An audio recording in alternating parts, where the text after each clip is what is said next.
voulais être puéricultrice. Never give up.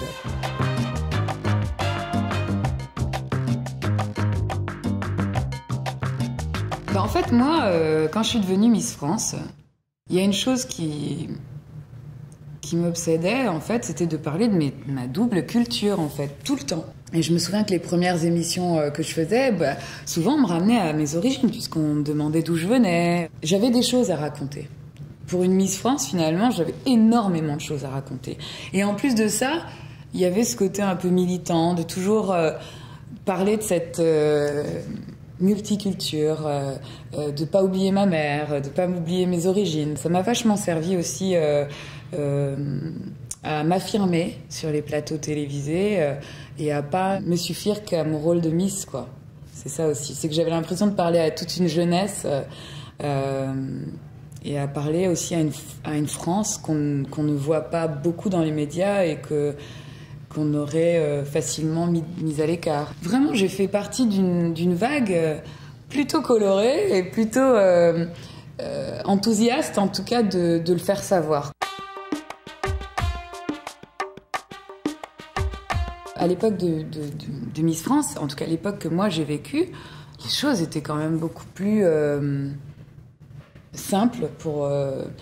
C'était plus simple d'aller voir les gens et de leur dire « Regardez, je suis issue justement de cette diversité et en même temps je peux être une réussite française. » J'étais en tout cas, pour le coup, l'incarnation d'une réussite française qui se limitait à aller avec de très belles robes. Mais j'ai voulu changer la donne aussi. Je me suis dit, je peux pas me suffire à Miss France, c'est pas possible. Il faut que je réussisse dans mon métier d'actrice, il faut que je réussisse dans mon métier de réalisatrice. Finalement, la diversité n'est pas un problème en France, mais plutôt une richesse.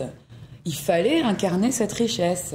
Et ça, c'était pas évident de le faire entendre à l'époque parce que j'avais l'impression d'avoir un manque de crédibilité puisque j'étais juste devenue Miss France et qu'il me fallait encore beaucoup d'étapes avant de pouvoir,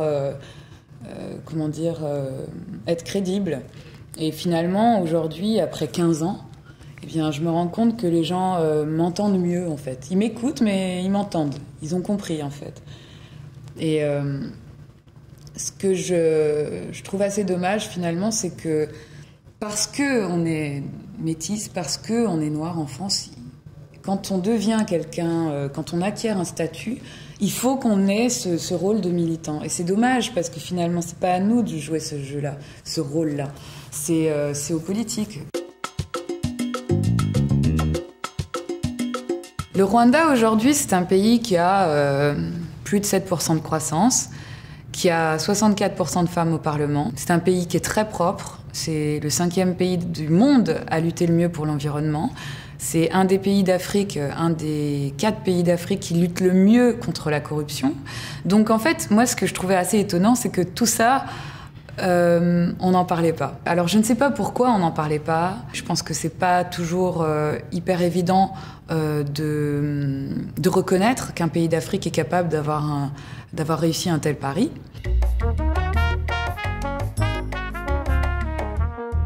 À la veille de la commémoration du génocide des Tutsis, donc l'année dernière, c'était en fin 2013, je me dis mais c'est pas possible, je suis persuadée qu'il va pas y avoir un seul film qui parle de la reconstruction du pays. Donc je mène un peu mon enquête et effectivement, il y avait plein de commandes pour les chaînes françaises, mais qui ne relataient pas du tout la reconstruction du pays. Alors des fois, il y avait quelques sujets sur le portrait d'une personne qui avait fait telle ou telle chose depuis 20 ans. Bon, bref. Et là, je me dis, il faut absolument faire quelque chose. J'appelle certains de mes amis reporters, je leur dis alors, est-ce que l'un d'entre vous ne pourrait pas faire un reportage sur le Rwanda d'aujourd'hui?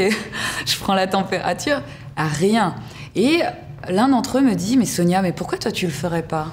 Pourquoi tu ferais pas un film sur la reconstruction de ce pays à travers ton regard?